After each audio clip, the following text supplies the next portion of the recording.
Okay, hello. Hello and welcome to episode. I think this is 60. Yeah, we have Nice round number. special guest today, McLean, producer. Say hello. Can I say hello? Yeah, say hello. Hello. Hello. I'm here. McLean's here. Just make sure that squeaky chair you're sitting in doesn't And- squeak the whole time. McLean's job is to prevent us from forgetting stupid things like hitting record and. Yeah. Is he the Robin to our Howard Stern? Like what? Who was Robin? Hopefully What did he's Robin less do? annoying than Robin. I don't think she actually does anything because I feel like there's probably someone who actually knows what they're doing who produces his podcast. You have strong feelings about Robin, huh? I used to listen to Howard Stern and then I just couldn't stand her annoyingness. And there's another guy that I couldn't stand. Also, did you ever listen to Bob and Tom? I don't Not a know. big radio person. I don't know if Bob and Tom is like a regional thing or if it's a national thing, but Christy is their little sidekick, and she's also super annoying. I don't know. So Louis McLean, D. just be less annoying than them, then your job will be done. Yeah. Okay. So you had a trip to California this weekend. Yes, How I was did. it? It was fun. So I went out there with my brother, just to kind of kick it, and it was gorgeous out there, 70 to 85 ish, sunny with no rain, dry. And it was cool. We just we're out there hanging out. Went to a hockey game. Just witnessed a shootout, which you don't get to see live very often. Drank a lot of beer. That was pretty much the summation of the trip. But the worst part about going out to California is, and I don't know if we would do this again, but I just hate LAX. And I know that's cliche to talk about how crappy LAX is, but it's just so busy and gross. And he doesn't have pre-check, which if you're out there and you have $100 to drop, get pre-check because and if you fly a lot, it saves you so much time. Because I was the line to go through the security was huge, and I was just hanging out with him for in line because I wasn't gonna make him stand there and wait. But I just got fed up and I was like, all right, I'm going through pre-check, and just went right around and done. there. And 2 minutes, huh? yeah, no. Well, and here's what's messed up is the line for the regular security was enormous, and there was one little ID checker in the regular security line. When I went over to pre-check, there were 2 TSA pre-checker people. So not only was the line shorter, but it was moving twice as fast. And I was actually the last guy through pre-check before they cut the pre-check line down to 1 and made the other one 2. But it was just man, pre-check is the greatest. You don't have to take off your shoes. You don't have to take off your belt. You don't have to take your laptop out of your bag. It's perfect. Well, even if you don't travel that much, say you fly twice a year, that's 2 round trips. So that's 4 check-ins through security times 5 years, which pre-check or global entry are valid for. That's 20 flights for it's 80. It's not even $100. I think it's $85. $85. So that's 20 flights. That's $4 a flight. It's would you pay $4 to not go through all that BS? Oh my gosh, I'd pay so much money. Absolutely. And if you fly more than that, then it just gets cheaper and cheaper. I fly enough where it's probably a buck each time. The only thing with him is because I was talking to him, I was like, dude, you got to get pre-check. Well, I bet you could expense it as for his business or whatever. Yeah, and, for sure he could. And but I was anytime he's flying with his family, then they all have to be pre-checked too, and that's kind of the only hang up. But just leave them in the dust, leave the kids on their own. Just zip the kids up in your bag. And then put them in your laptop bag. Yeah. You don't have to roll take it through out. the X-ray machine. Yeah. Get a free X-ray. Make sure all their bones are healthy. But yeah. Plus, that flight is a bit of a slog. You've done that flight a couple times where it's just it's just sitting 4 hours in a plane is not great. But then I know that pales in comparison to if you make a cross country or you go international. But I think the longest I've sat in a plane might be going out to LAX or out to LA or California, where it's 4 hours in flight time. Yeah. It's not great. Longest I've done is 7. I think it was either Spain? It was either I forgot about Spain. That one had to be the longest. I think that was 8, something like that. Oof. So I was thinking my one from Canada, from Edmonton to Phoenix. I think that was a straight shot. I don't remember. What's great going west though is it's a 4-hour flight, but it's a 2-hour net. That's nice. Whereas coming back, oof. Yeah, you lose your whole day. Yeah, it's not a fun trip coming back, but yeah, 8 hours on a plane is pretty rough. I was just watching. Do you watch vlogs? Any vlogs on the YouTube? No vlogs. I'm watching them doing recon because I'm starting one. But Casey Neistat's the big one. He's the guy who wears the glasses, Mm. and he has like 10 million subscribers. He's in New York City, and he travels a bunch for various reasons, but he gets a lot of tickets expensed because when he flies, he'll like vlog about it and show off the cabin and all this other stuff. So he was describing how he was talking in one of his episodes how he like hadn't spent enough time with his son, and so then like Turkish Airlines just called him like, hey, we'll like send you guys to Istanbul for the weekend or wherever. So they sent him 2 first class tickets, which on that flight is like having your own little suite for like $25,000 a ticket. And it just like shows what it is, and those things are crazy. Yeah. They're like the size of a car. And then you just like sleep in it. It's got a TV. It's just like wild. There's a whole bar. There's a whole bar area for How the do they first have that class much badges. room? Those are big, like 777s, I guess. They have a lot of That's a lot of crazy. space. That was the other thing, like the planes are crazy, man. Like the plane we took like flew back. Obviously, I don't know what it is, probably 747. But those things are so massive, and they just get knocked around by turbulence. Like that's crazy. Yeah. Like we hit like some like semi-significant turbulence going over the Rockies, and it was like this big plane get knocked around. Like that's nuts. But I'm sure those things are maybe a little bit different, but that's nuts. Well, there's some educational YouTube series I like stumbled upon a long time ago. I was like searching for something, some answer to some like random question, like how do airplanes make money or something like that. Yeah. Where do you Just the economics potatoes of come it. from? Yeah, and I found this good little channel. I can't remember what it was, but they broke down like the economics of a plane. So you have a first class cabin, a business class economy, and all that stuff. And they were talking about just how in the past flying was a luxury. So the average plane ticket was not affordable to the average American. Yada yada yada. And then over time it switched, but now they have the grades. Obviously, like there's economy, there's first class, there's business, whatever. And like you wonder how, like, why are plane tickets so expensive? They're not really that expensive, but they're like kind of expensive sometimes. But he basically just talks about how like economy is not what makes airplanes even money. Even like first class makes so much more money. So they broke down like these 12 first class tickets that cost $20,000 each.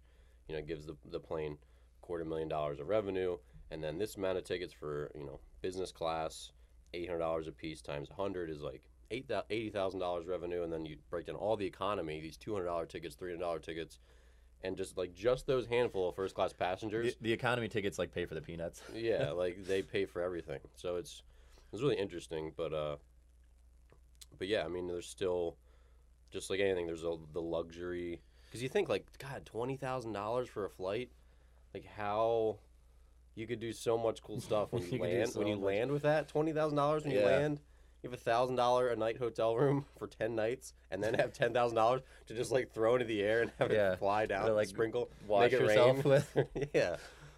So you just gotta just put This is the yourself other in terms of what people who make millions of dollars make, what a dollar's worth. Yeah. To them. The other thing that this reminds me of is we were also talking about like standby, and I don't think I've ever flown standby outside of that time that we got stranded. But like, have you ever flown standby by choice? Yeah, it sucks. It's Yeah, not I would great. think so. I was like, what are these people doing who just like have? I mean, you're basically just wasting a day. Yes, Potentially. Yes, you are. And I don't know what the price difference is. Is it like that much cheaper to gamble on it like that? Well, usually you fly standby because you have a voucher of some kind. So, like, I flew standby because you remember John Redmond, one of our clients? John had a friend who worked for Southwest, and I guess he just got all these vouchers that he couldn't use all the time, so he just give them to his friends. And John gave a couple to me because, I was going to, like, different, like, tryouts and, like, winter things and whatever. Because, like, in one of my gap years, I can't remember what year it was, but... So I would fly standby, and you just have to show up and hope that you can get on the flight that you're choosing. And sometimes you do, sometimes you don't. And most of the times I did, but sometimes I didn't. And then you're just like stuck waiting for the next one. And a lot of times you don't know until like when it's time to go. Right. So you have to carry on. You can't check bags when you fly standby. And so I ended up sleeping in the airport a couple times because of it. So I remember I went to Florida, and I hadn't yet, I don't think, missed my flight on standby. I'd been like gotten in every one that I wanted, but then coming home from like Miami or wherever I was, I finally like missed one, and then I think I missed the next one too. They didn't have space, and then I ended up getting into O'Hare late enough where I missed the bus back down to Bloomington, so I just was stuck for the night. See, that's And I think I got in so late. I think I got in at like 11. Like I ended up getting a really late flight, and then I just was like waiting for Amtrak in the morning, like the 7 a.m. Amtrak, and so I think I slept in the airport from like I don't know, like 11 to 4, and then I walked through Chicago in the pitch black, which was not probably the safest thing to do with my laptop and everything.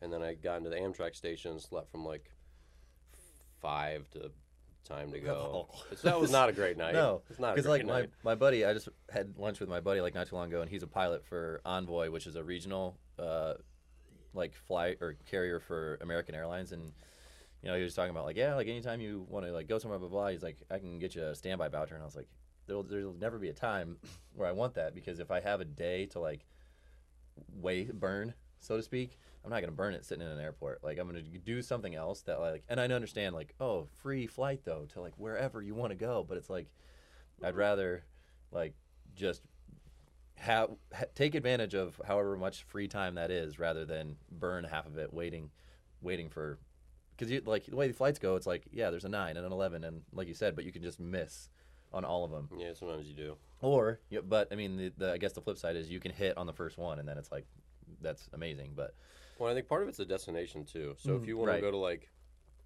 Armpittville, oh, I love Armpittville. It's so nice this time of year. Pretty good chance you're gonna get on that flight. But if it's like getting, like a Sunday, I think to Coolsville. Yeah, I think that was part of the reason I missed that last one. Like it was one of the popular times to get back to Chicago on like a Sunday night. So I was trying to get back into Chicago at like 7 p.m. or 5 p.m. so I can make that's a pretty. All right, we had a weekend away and we're coming back kind of time. Right, that's what I was thinking about on ours is Sunday from LAX to O'Hare. I was like, there's no chance any of these standby people are going to be getting no flight. shot there on there. So you never know. But then there's always like someone just they missed their flight. They're just late or whatever. Well, and that happens too. I once say in a that, while. and on that flight there was no one in sitting next to my brother. So Oh, really? apparently all those standby people got on, but I was just like, that's got to be pretty rare. A Sunday, early afternoon Sunday flight back to O'Hare from LAX, like yikes. Yeah. So what I started doing was just building in an extra day, or I just tried to make sure I knew that I could miss like an extra day at the end. And like you said, most of the time, I think I was probably like 6 for 8, something like that. If I had that many. I'd be curious. It wasn't terrible. Someone who does standby often, I'd be curious to see like what their stats are. Like, yeah. And if you're just like one person or 2 people, like not as big a deal. But if you have family and like kids, like that'd be. Of course, you need a lot of standby passes, but that would be a nightmare where you're like with your whining kids and they're crying and sitting in an airport where there's literally 0 things to do. Yeah, but I actually like airports, so it's not a big deal for me. But yeah, so good old standby. Good old standby. So what are we talking about today? I don't know. I mean, here's the thing: we both have busyness in our lives. Busyness in our lives. So I figure we talk about organization. Yeah. Because well, this brings up a good point that, or I guess it's relevant in that I was gone for 3 or 4 days, and it's hard not to like see your list of things to do pile up. Yeah, I sent you 2 things. What? Yeah, I sent you 2 things. Yeah, and it's just like, there's an inevitable dread, the Sunday scaries, when your trip is done and like the next couple of days are like gonna be catch up and trying to like claw your way back to like breaking even, and inevitably you have to like kind of develop a priority list, because there's only so much time in the day, especially like with the 2 of us having basically from 3, depending on the day, from 3 to 8 is kind of a wash. Like it's either we're going to be in lessons or baseball groups, and then even if we're not, like the half hour break in between lessons, it's hard to get stuff done because I think you've mentioned this before, like you want to be present when you're at the facility and like be available for questions and all that kind of stuff. So if you like take that chunk out of the day, and like for me, getting done at 8 or 8:30, I'm pretty much going home and going straight to bed because I have to be up at 4:30 the next morning. So it's like, okay, at post 3:30, it's pretty much like I'm gonna get 2 or 3 little things done, but all the big stuff has to come from in the morning. And in the morning time, there's like, for me, there's strength groups, like you were doing all your website stuff. So it's hard to find time to get stuff done. And when you do have time, you have to be able to like smash things. Like you can't mess around and be like, which of these things do I need to get done? It's like, you got to knock these out. And so, yeah, it's like organization. And for me, it's like prioritizing stuff in a list. Like everybody has a giant list of things to get done. Every human being does. And it's like, okay, which of these things needs to get done first? Or which of these things takes the most time to complete? That's the other thing too. Yeah. And I'm in a continual battle to find out what the most efficient way is to do this. I have my little notebook right here, which I think you've said this before, but I am like the worst at, if I don't write something down. Like if someone comes into Warbird and they're like, hey Lucas, can you send me that thing? I'll be like, yeah man, for sure. And then literally 10 seconds later, it's completely out of my head. Yeah. Because there's like, either there's 5 other requests, or there's like you mean to write it down and don't. And so like that's been the biggest thing for me, is like writing stuff down. Have you read any books or done any like formal organization education?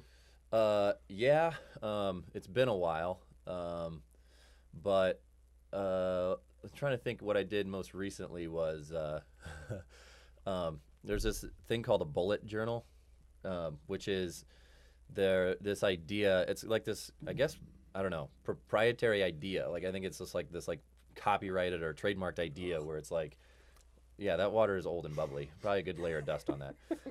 God. Why does this phenomenon?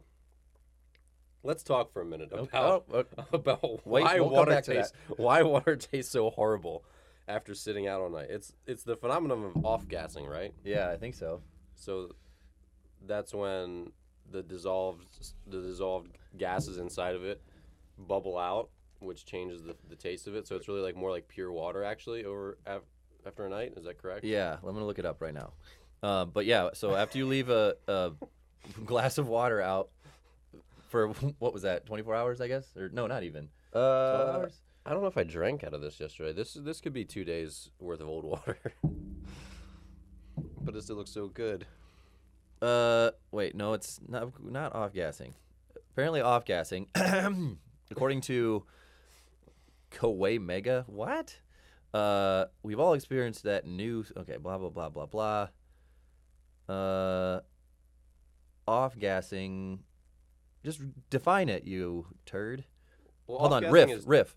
Off-gassing is, I mean, I'm curious to see what your research comes back as, but off-gassing is like, say you get like a new foam mattress or a foam mattress pad, or like they like notoriously smell, or just like anything that's like right at the manufacturing process. As it like sits there, you know, the smells and all those things that like they dissipate. So that's like the off-gassing process, but also with things that have dissolved gases inside them, like water. Like there's just like some amount of nitrogen and like other randomness, I guess, in water. It like just dissipates now that it's like free, and then that's what changes the flavor over time. Is what I read before. Yeah, and I don't know if that's completely true or not. So yeah, it's like you were saying, atmospheric gases like nitrogen. I'm sure there's because you do see the bubbles, which I don't know. Yeah. So okay. So gases such as nitrogen and oxygen can dissolve in water. Blah blah blah blah blah. When you draw a glass of cold water from your faucet and allow it to warm to room temperature, nitrogen and oxygen slowly come out of solution, with tiny bubbles forming and coalescing at sites of microscopic imperfections on the glass. Interesting. Mm-hmm. But is that why it tastes like garbage? Why does my water taste like hot garbage? I'm assuming. Yeah. But yeah, I mean, it's probably that. So you probably got some like skin cells in there, some spider parts falling from the ceiling. I love getting in like heated debates with kids when they bring up that myth that you swallow like 12 spiders a year.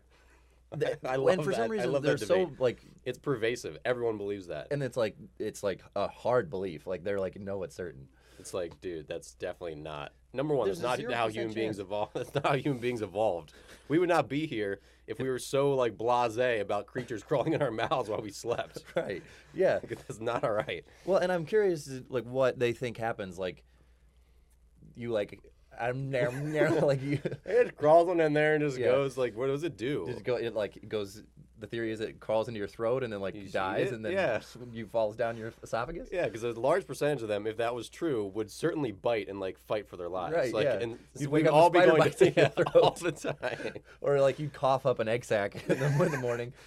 Like, And this was my main argument is just by, so if it's like, wasn't it like 12 or some crazy, think it's or 8. a couple, whatever. So if it was 8 and that's an average, you've got to remember that like there's a lot of people that live in new homes that just don't have a million spiders running around. And then there's a lot of houses that have a lot more spiders. So you're saying that like if you're living in a new condo building in New York, and you're getting probably 0 spiders. So with this being a global average, that means the kids who live in like rural, like old farmhouses are eating like 30, 40 spiders Right. to make up for that or 0. like, in my mind, there's some like spider headquarters where they're like monitoring like how many spiders they've gotten into each mouth. Yeah, Sally, she hasn't had any. Yeah. Guys, it's September. Yeah. You haven't been in Sally's mouth. The Joneses moved into their new house 2 days ago. We got to get more spiders in there. It just makes no sense. Yeah. And it's unverifiable. It's completely unverifiable too. That's the other thing. That's the other thing. Unverifiable. Who has studies on this? Yeah, what scientist has done a study on this where they bring people into a lab and they with spiders? They have a control group where they have like no spiders, or I don't know. How would you test this? There's no way. It's so stupid. Oh God. There's this like I imagine a scientist sitting at like a night vision monitor, and you just there's a spider. They're just watching him crawl into their nose and mouth. But then they have to verify if you actually eat it. It's not just if it goes in your mouth. That doesn't count. That's like it goes in and out and swoops, like when you're playing basketball, when it goes like kind of down into the net when it comes out. That's like when it goes in and out of your mouth. Like you have to eat it. That's the myth. It's not going in your mouth. It's like a ringer. It's like a leaner in horseshoes. Yeah, leaves a lot to be desired. So I don't know how that has ever like where that came from or how it's gotten so pervasive and it like still exists. But yeah, you don't eat any spiders, any spiders at all ever in your life. And I think I told this story at some point on the podcast, but I'll never forget. I was in my sister's house in college. I went to visit her at James Madison, and I slept in her basement, which was notoriously like buggy. And I was sleeping on an air mattress. I was sleeping on my back, and it was like that point where I was just coming back to like I was about to wake up, where it was like kind of light, and the light's like going through my eyelids, and what do you call it when you're just like kind of lucid? Yeah. And just about to wake up, and then I feel this creature sprint across my face from ear to ear, and it was one of these like 3-inch long like millipedes or centipedes, whatever the grosser ones are, the really fast like evil looking ones. Mm-hmm. There were a lot of those in her basement, and I could just like feel it just like it's like oh God. And then when you find one of those kind of like cockroaches, like you wonder how many were just hanging out on me the whole night. Oh yeah, I probably mean like that's probably a lot. That's one of my things. Like I always think about that. Like you know how they'll do like the black light in a hotel room, and it's just like super gross. If you had a black light that would reveal like bugs, or like an infrared camera that can see little heat spots. I know bugs aren't hot, but and then you just like see them riddled around your room.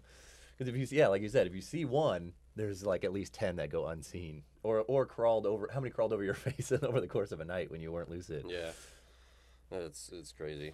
I'm gonna tell my bug story, which is a little bit more graphic, but Warbird is also very notorious for being bug ridden. And in the summertime, it's really hot in here, so the bugs want to find all the like cool spots.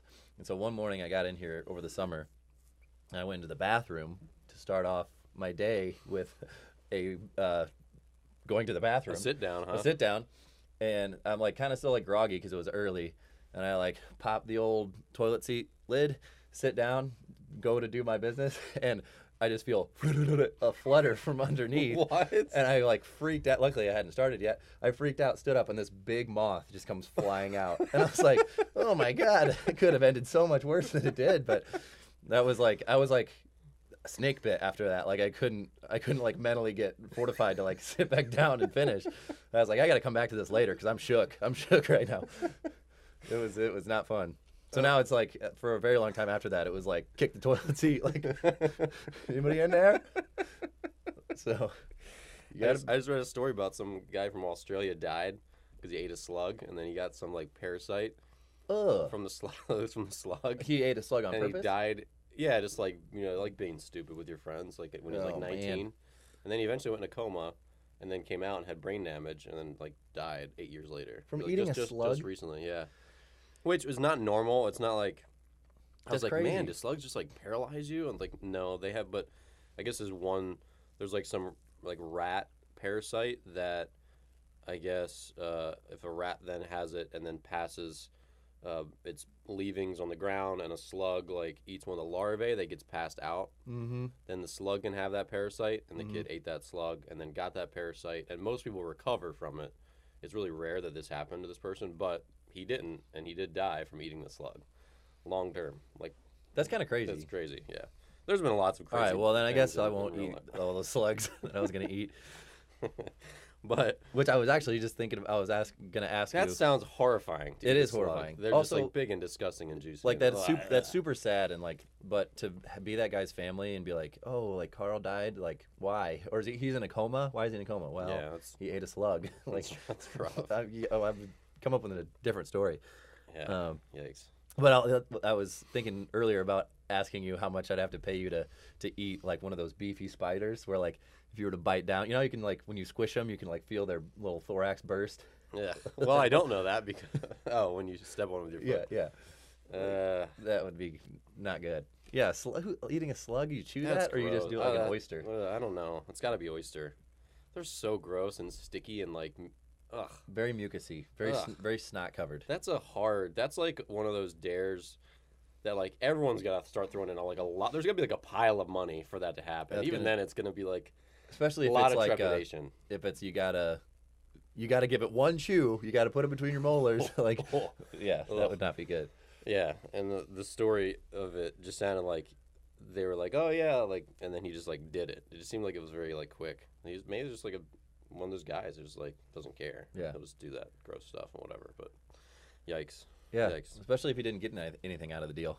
No. Didn't even get like a $20 or anything, or yeah. But organization. So I listened to an audiobook on the recommendation of my former youth baseball coach, who's close friends with my dad, and we stay in touch a little bit. But he's really high up in the Army, and he said he has tons and tons of stuff to do, and hadn't in the past like managed it well. Like he just started to feel like overwhelmed, and he said now he does like way more stuff than he ever did, but feels a lot better about it. So he recommended this book called Getting Things Done, which sounds profound. right? But it's actually like the most boring audiobook of all time, and that's how you know it's good, because this guy just drones on forever about just all these little things about how to organize. But it's basically that it's all predicated on the fact that your subconscious brain is like constantly churning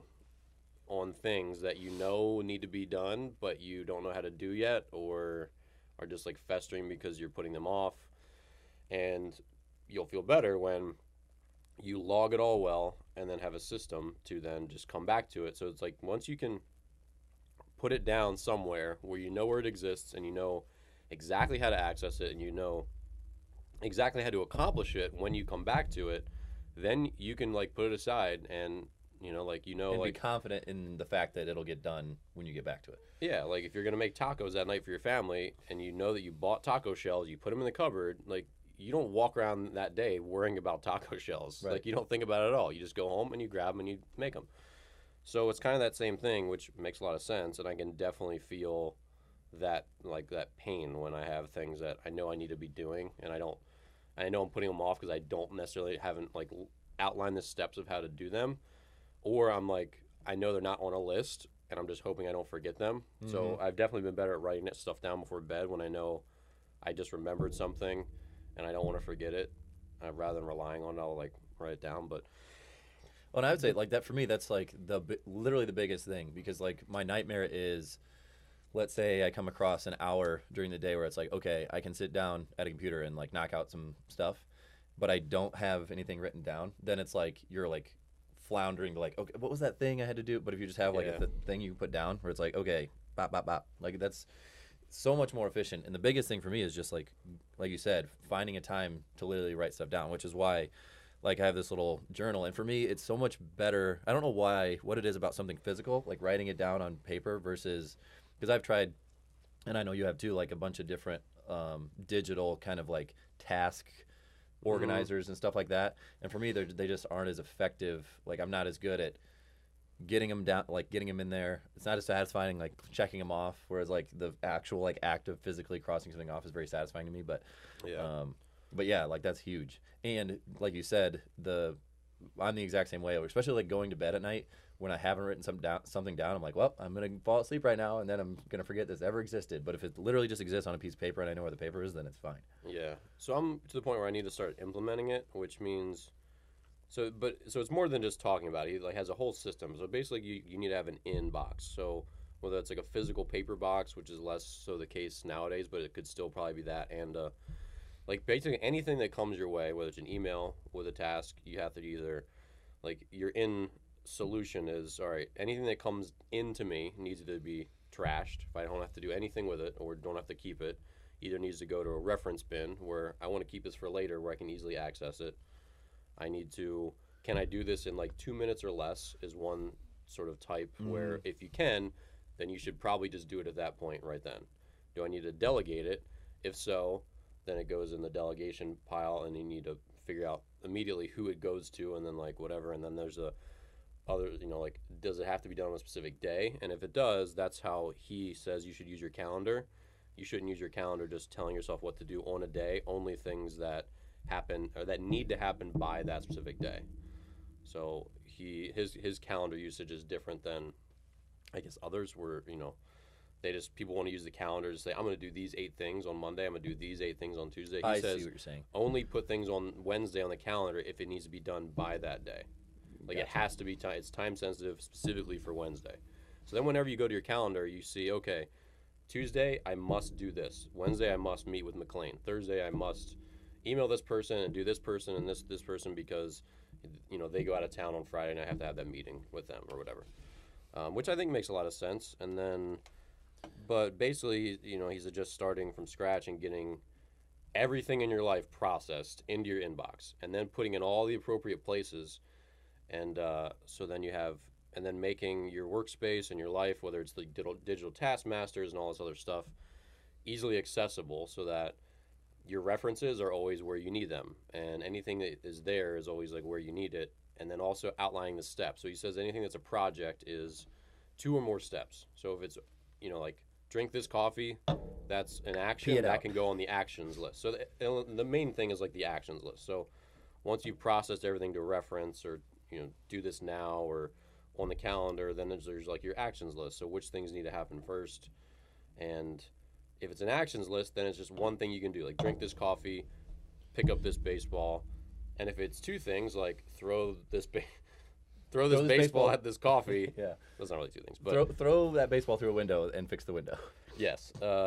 Fixing the window would be a project because you have to call. But so that's like another thing. So like people put stuff off because it's too many steps. It's too many steps. So like fix the window is not one step. Fix the window is I need to Google a glass company. Mm-hmm. I need to call the glass company. Mm-hmm. And then schedule an appointment. So he says, write that stuff down so that you have it. So then you're more likely, okay, this is exactly what I have to do.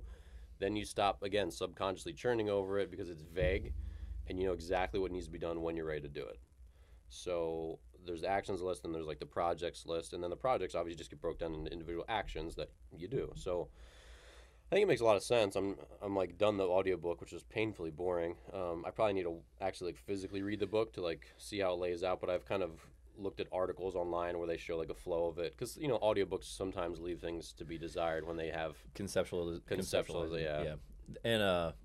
And that's what kind of like that bullet journal thing I was talking about earlier is very similar to that approach where it's like basically the same idea, but it's different. It's basically that idea adapted to physical paper. So basically let's say you write down a big list of things and then you're like, I got to do all these things. And then there are symbols and there's like a legend for this. So that's like a thing you have to learn, which I'm not super hyped about, but, and each symbol means something. And so it's like, there's a 1-step thing where it's like, this is something I can do in, 2 minutes versus here's a multi-step thing. And if it's a multi-step thing, then you outline the steps. And then the only thing that didn't work for me is you have to like let's say you have a notebook, you have to make it a calendar. So like, each page is a day. And then what you do from that big list is you like divide the things into a day based on, when they need to get done. Mm-hmm.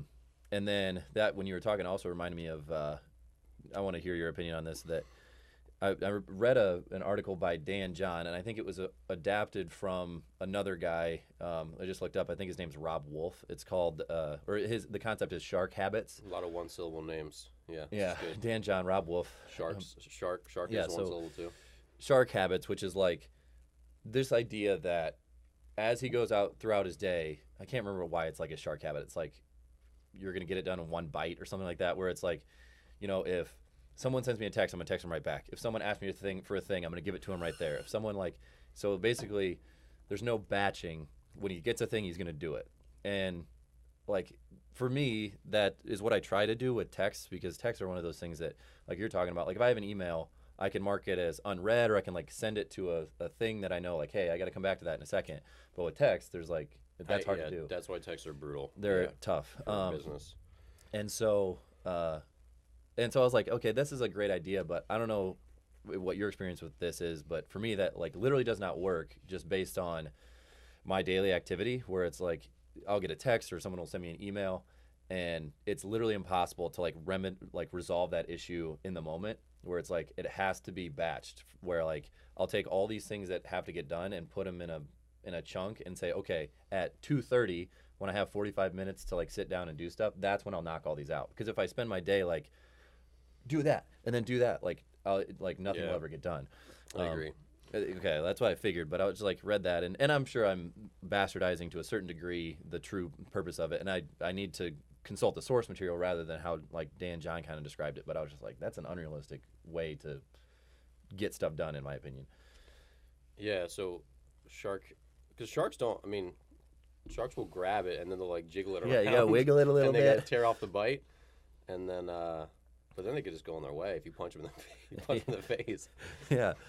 But I guess I don't know what he means by that, but yeah, and okay, they're gonna eat until it's dead and they're full, whatever it is that they attack. And the other thing that's really big for me is, and this is what reminded me of it, is I'm a huge routines person. So at the beginning of a week or the beginning of a day, I know what the next 24 or 48 hour a week is gonna look like, and I'll know. I'll be able to look at or conceptualize my day on each day and go, okay, from this time to this time, I'll be able to get a bunch of stuff done. Or I'll have a slot there, I'll have a slot there. But when unexpected stuff boils up, and it kind of that's when I get screwed, where it'll be all right, I know, today, for example, I know after we get done with this podcast, I'm going to have 2 hours to just hammer out a bunch of stuff. But if someone were to call me, or if I go to my office at Heartland and someone comes and sits down in the office, then I'm screwed, because now it's oh, I budgeted those 2 hours to get a bunch of stuff done, and now I just got leached, and now I'm way behind for the next 48 hours. So that's another big thing. And I know this is why this new office is great, is because at times we just have to isolate ourselves and just be I can't answer emails over the next 2 hours, I can't answer phone calls, I can't answer texts, because I have to hammer this stuff out. Yeah, that text batching thing makes a lot of sense. That's why. So this year we went to a group chat called Discord, which is for gamers. So it's a little embarrassing at times when it has these little gamery messages. When someone gets added to a group, it'd be Snurf, yeah, McLean has arrived, pew pew. It's really weird. Yeah. So, McLean's OP. Yeah, but it's just Slack, but it's free. So I don't know if any of you in podcast land use Slack for work or whatever, but it's just this whole ecosystem where you can message, drop files. It's really DM each other. So for our Senators program, we asked everyone to be on that and message us, for the most part, exclusively through that. That way, all the text strings, we can send each other files, anything. It's all in one place. So when we need to do just batch responses, we can just jump into Discord. Okay, here's all my messages in one spot. You can do it on your computer, right, and hammer them out. Whereas texts, I get so many texts in a day that like you said, that's one of my big problems. If I look at my phone and I get a business related text, hey, can I schedule lessons with you this time, and I'm doing non-business stuff at the time, it's just I don't want to do, I'm not going to do this right now, and then there's no way you can't mark it as unread. It's just right, gets tossed lost around in the ether, and then it's just and then you think about it, and subconsciously, I always remember late, and then it's just oh, I'm the worst. Yeah, well, and because for me it'll be I try as often as possible not to read them. I'll say, oh, or it'll say oh, it's from this person, and I'll put on the preview text. But because if you read it, and oh, I'm going to get back to that in like a couple hours. Then it's like you get 6 new texts, and then it's like off the immediate screen, and then it's out of your brain. Yeah. And then you're like, oh God, 48 hours later, you get a response. And that's what stinks is because, people text you because, or like the theory is for me, people text you because they want a response in like the next, hour or so. And so it's just like tough sometimes to like not respond knowing, because that's the other thing is if I respond in the moment, I'm not as good at remembering the content of the conversation either. Whereas like, because I'll like respond and then, I'll get all these other conversations and then I'll be like, oh, I had a text conversation with so-and-so, but I don't remember what it was about. And then it's just as useless. Yeah. Yeah, and it's unfortunate that text is like pseudo email for some people. Like some people just text. Like we get messages from our website, we get emails, we get Facebook messages, we get Instagram messages, we get occasionally tweets from like a college coach here and there, and those almost always take a long time for us to respond. And then we get texts, we get emails, we get phone calls. Some people want to meet with us in person. There's just like a million different ways. Yeah, and we also I go back and forth on it a lot. Like we also hand out our personal cells as business cells, so like they operate simultaneously as a personal cell phone and a business cell phone, and that's difficult sometimes. But I don't know there's a great alternative where it's like you can't carry around 2 phones, and it's like I don't know if you give out a different number. I don't know if there's like a service that through Google like you can give out. But it's still, the problem is still the same where it all comes to one spot. So it's like, that's tough that way too. Yeah. I want just an implantable. Beeper? Should we bring back beepers? I want to have a phone like they can like dig in, like chisel into my acromion and like implant stuff. And then anytime someone calls me, I just go boop. And then I'm just talking. And then it's just Bluetoothing into my brain. Just like in Futurama, they had like the iPhone where it was like they implant it. And you could just, like, they have that. You could just be that guy who wears around that Bluetooth thing all the time. I still see old men wearing Bluetooth headsets, and I'm like, boop. Is it 1980 or 1998? Like, those things still work really well. Yeah, they're just not. They just have a connotation. Why did they fall out of favor? I feel like they're still way better than like holding your phone. Do you know the new iPhone or Apple earbuds that are like wireless? Yeah. Do those have a mic on them? Yeah, they can definitely take calls. And I can take calls on my head, cool. on my wireless headsets, but sometimes they pick up a lot of, like, the mic on mine are pretty good, and it picks up a lot of background noise. How much are those little wireless earbuds? Like $1 million? From Apple? Yeah. Like $150, $130. Oh, that's not as bad as I thought. But there's probably better, like, non-Apple models. They just look kind of like weird. Like someone shot a massive loogie in your ear, and it's just, like, hanging out. Sliding out of your ear. Yeah, they're just, like... I remember I was in Chicago, like, a couple months ago, and whoever I was with, I was like looking at them, like those things just look like kind of gross, like hanging out of your ears. And then you start noticing like so many people have them. A lot of people have them, and they're apparently very good. Like people rave about them, like they're really clear, they take calls really well. Like I feel like I would lose it immediately too, though. People say that, but I don't know. I think there's just a subset of people that just lose small things. And I don't. I'm not really that person. Like I have my Apple Pencil, and the Apple Pencil has this little end cap that's magnetic that conceals the little lightning connector, because you stick the butt of the Apple Pencil into the lightning port of your iPad to sync it and to charge it. You can also charge it with a cable, but that's how you get it to Bluetooth up if it's not. And everyone's like, oh yeah, just be prepared, you're gonna lose that cap first day. It's like, I've had it like 3 months now. I'm like, I'm not really, I could definitely lose it. However, I'm not inclined to lose it. It's also one of those things that I feel like you, and also I am decent about, like, things have a case, and they go, they're in use, and then they're out of use, they're in the case, and then they go back in use. You know what I mean? Like, as long as they're transferring from being in use to being in a case, you're probably not going to lose it. Correct. And my pencil does go into this like little folio. Like I have a keyboard that connects to the iPad, so it's always in that folio. It's either I'm in use or it's slide back into a spot. And if I threw my Apple Pencil into my bag, that cap would probably get knocked around, and then at some point it'd probably get tossed out of the bag at some point. So speaking of organization, eating is also like a thing that requires a certain amount of pre-planning. How have your eating been over the course of our busyness? My eating's been okay. I don't eat nearly as much as I used to, and my body's like fine with it. Yeah. And I'm not working out as much as I need to. But that also, if you're not eating as much as you need to, not eating that much. So yeah, I definitely go through swings where, like, if I don't pre-plan and pre-organize my meals, then I just go pretty much without eating, And it's like, but if I'm also that busy, it probably means I'm not working out, so it kind of evens out too. But Yeah. in other news, my quad feels really good. It's healing. Yeah. I think you were on a walk the other day because I came in, your car was here and you weren't here. Yeah. But yeah, so I'm back to obviously with being in California, I wasn't working out, so I'm excited to get back to it and see if I can squat again. Did you walk a bunch over there? Yeah, it was. I mean, just a ton of walking.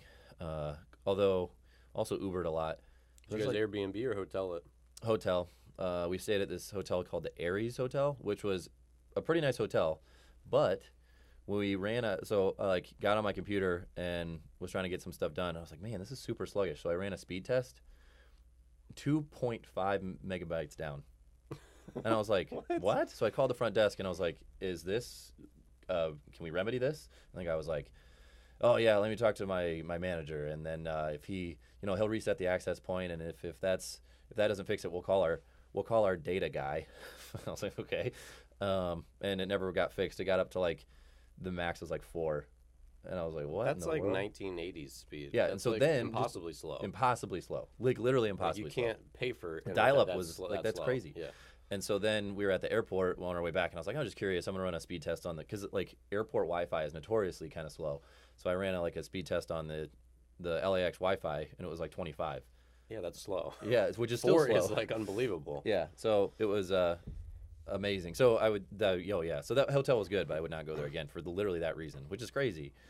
Did you hotspot your phone then, or what? Yeah, most of the time. Hotspotting is great. Yeah, hotspotting was, I think I was 20 on my hotspot. That sound right? I never actually tested it. That's interesting. Yeah, all I want is Google Fiber. That's all I want in life. Man, that would be amazing. Gigabyte up and down. That's crazy. Because uploading takes a lot of time. Where I have multiple devices, so I can do all my video editing on my computer, let it export, let it upload, because then it just basically goes brain dead. When I was actually and then be on my iPad. It's funny that, I mean, this just recently dawned on me that I was trying to get some programs and stuff done, but I access all of our strength programs in the cloud. So not only is down important, but up's important. So it's like, I just realized that now with the prevalence of cloud and how everything exists in the cloud, now upload speed is more important than ever. It really is. And it's really annoying waiting for it to sync because, like you said, it's got to be on there so then our other strength coach can access it. Mm-hmm.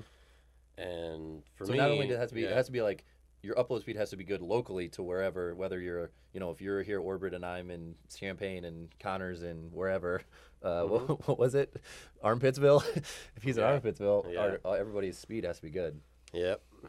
Well, fortunately, download's better. So once the person who uploads it gets it in there, then it should be. Yeah. Then it's easier. But yeah, it's been nice that our upload speeds have been better.